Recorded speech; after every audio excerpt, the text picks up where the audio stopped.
पाक हेंग सियो का इंडिया में आके इंडियन नेशनल टीम को मैनेज करना काफ़ी ज़्यादा मुश्किल लग रहा है। एंड यहाँ पे कुछ इन्फॉर्मेशन निकल के आई है रिगार्डिंग रशिया। वो काफ़ी ज़्यादा इंटरेस्टेड है एशियान रीजन में compete करने के लिए, फ्रेंडलीज खेलने के लिए।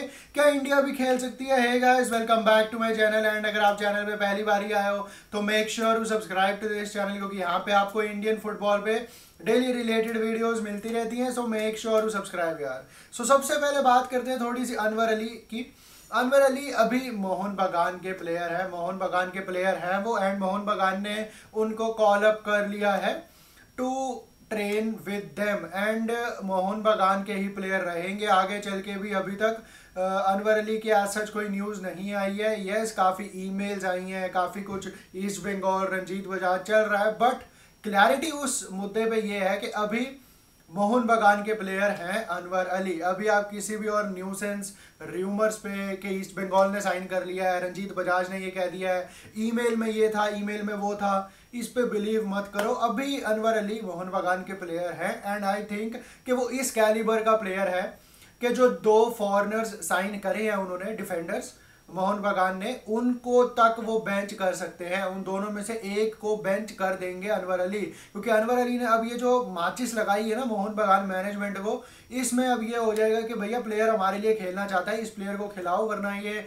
छोड़ के चला जाएगा। बहुत ही यंग है अनवर अली, बहुत ही अच्छा फ्यूचर प्रोस्पेक्ट है, तो मोहन बगान जैसा क्लब छोड़ना तो नहीं चाहेगा अनवर अली को, अनलेस के कोई बहुत ही बैड सर्कमस्टांसिस हो जाए क्लब के अंदर, काफ़ी ज़्यादा रिफ्ट पैदा हो जाए रंजीत बजाज, अनवर अली एंड मोहन बगान के बीच में। तो अभी सिचुएशन ये है कि Anwar Ali is a mariner and वो मोहन बगान के लिए ही अगले सीज़न खेलेंगे। एंड उनको ट्रेनिंग के लिए न्योता भी दे चुकी है कि वापस आ जाओ भैया, ट्रेनिंग प्री सीजन ट्रेनिंग शुरू हो रही है, प्री सीजन मैचेस खेलने हैं मोहन बगान ने, तो उसकी ट्रेनिंग पे वापस आ जाओ।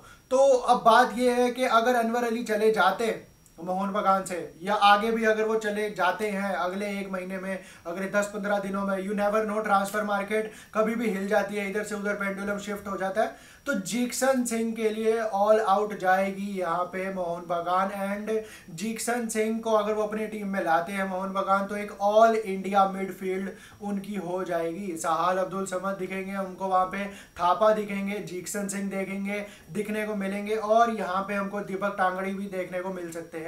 तो अगर अनवर अली जाते हैं, देयर इज अ केस, अगर वो जाते हैं तो फिर ऑल आउट जाएगी जीक्सन सिंह के लिए मोहन बगान। बट अगर मैं बात करूं थोड़ी सी अब पाक हेंग सियो की, तो पाक हेंग सियो को भैया न्योता मिला है कंबोडिया फुटबॉल एसोसिएशन से कि आप आओ और हमारे यहाँ पे कंबोडिया की जो नेशनल टीम है उनको मैनेज करो सिर्फ 2 महीने के लिए। वेल 2 महीने के लिए इतने शॉर्ट टर्म पे पहली तो बात ये इन्विटेशन क्यों दिया पाक हेंग सियो को कंबोडिया ने, वो एक देखने वाली बात है। उस पर कोई क्लैरिटी नहीं मिल पा रही कि 2 महीने के लिए कौन मैनेजर बनता है भैया। तो 2 महीने के लिए यहाँ पे न्योता मिला है पाक हेंग सियो को कंबोडिया को मैनेज करने के लिए। एंड इंडियन फुटबॉल फेडरेशन लग नहीं रहा कि पाक हेंग सियो की जो डिमांड्स है, जो उनकी सैलरीज है, वो मीट अप कर पाएगी एंड उनको वो सैलरी दे पाएगी। क्योंकि यहाँ पे अगर देखा जाए तो AIFF 25 के यूएसडी डॉलर से लेकर 35 के यूएसडी डॉलर तक स्पेंड करना चाहती है कोच पे। एंड अगर आप पाक हेंग सियो की सैलरी देखो वियतनाम के टाइम पे ही, तो वो 41 के यूएसडी डॉलर्स थी, तो बहुत ज़्यादा थी वो सैलरी उस टाइम पे ही। एंड अब अगर यहाँ पे आएंगे पाक हेंग सियो तो आई डोंट थिंक कि इतनी सैलरी उनको मिलेगी, एंड आना भी नहीं चाहेंगे वो इतनी कम सैलरी में। एंड आई डोंट थिंक कि अब वो आएंगे भी। कंबोडिया का एक ऑफर उनको मिल चुका है, और भी कंबोडिया के, थाईलैंड के अलग अलग क्लब्स ने उनको अप्रोच करा है रिसेंट डेज में। तो अनलाइकली लग रहा है काफ़ी कि वो इंडियन नेशनल टीम के मैनेजर बन जाएं।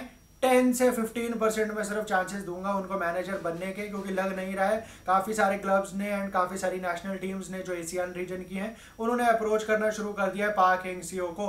बट यहाँ पे अगर मैं बात करूँ भैया रशिया की, तो एशियन रीजन की वो टीम्स जो कि वर्ल्ड कप क्वालिफायर्स नहीं खेल रही हैं एंड वो फ्रेंडलीज के लिए टीम्स को ढूंढ रही है, वो ज़्यादातर फेडरेशंस जो हैं एशियन रीजन की, वो रशिया को अप्रोच कर रही हैं कि रशिया आके एशियन रीजन्स की जो टीम्स हैं उनके अगेंस्ट वो फ्रेंडली खेले सितंबर, अक्टूबर या नवंबर के विंडो में। हम सबको पता है कि रशिया के ऊपर सैंक्शंस लग चुके हैं, फीफा ने उनको निकाल दिया है, यूरो वो खेले नहीं है, ना ही वो खेलेंगे, फीफा में वो अब है नहीं एक तरीके से। तो रशिया की जो टीम है वो एक तरीके से फ्री है। बट अगर देखा जाए तो AIFF इसमें क्या कर रही है, अगर एशियान की कंट्रीज अप्रोच कर रही है, मलेशिया, थाईलैंड, फिलीपींस, तो why not Indian football federation can't approach Russia? Russia को अप्रोच करो भैया, क्यों नहीं कर रही है AIFF? क्योंकि एक क्वालिटी ऑपोजिशन, क्वालिटी प्लेयर्स, ठीक है 3-0 4-0 हम हारेंगे रशिया से, बट एक एक्सपीरियंस काउंट होगा। एंड रशिया जैसी टीम कोई छोटी मोटी टीम नहीं है, they are one of the best teams in Europe. हालांकि वो पिछले 1-1.5 साल से खेले नहीं है, हम सबको पता है, यूक्रेन रशिया के वॉर के तहत जो सैंक्शंस लगे पूरे रशिया के ऊपर। तो अगर एशियन कंट्रीज भैया अप्रोच कर रही है तो AIFF क्यों सो रही है? वो क्यों नहीं करा सकती इंडिया वर्सेस रशिया किसी एक विंडो में? क्योंकि यहाँ पे कोई वर्ल्ड कप क्वालिफायर का तो मैच है नहीं भैया, हम रशिया से हार गए तो ये हो जाएगा वो हो जाएगा। अगले 1-1.5 साल तक हमारे लिए इतना बड़ा कंपटीशन कोई भी नहीं है, तो हम ऐसी कंट्रीज को अप्रोच करके फ्रेंडलीज उनके अगेंस्ट खेल सकते हैं। एंड फिलीपींस, मलेशिया, थाईलैंड ये सब अप्रोच कर रही है रशिया को, एंड रशिया आ जाएगी सितंबर अक्टूबर में इन कंट्रीज के अगेंस्ट मैचेस खेलने। तो एशिया में ही इंडिया भी है, तो AIFF क्यों सोती रहती है? I really don't know. And क्यों नहीं वो अच्छी कंट्रीज को अप्रोच करती? अफ्रीकन कंट्री अगर नहीं मान रही तो बाहर में जाए ना यार, हमारे पास रशिया को अप्रोच करने का मौका है, हम उनको क्यों नहीं अप्रोच करते? अगर एशिया की कोई अच्छी कंट्री नहीं मान रही, वर्ल्ड कप क्वालिफायर्स खेलने हैं उन्होंने सितंबर, अक्टूबर, नवंबर में, तो ठीक है, लेट देम प्ले।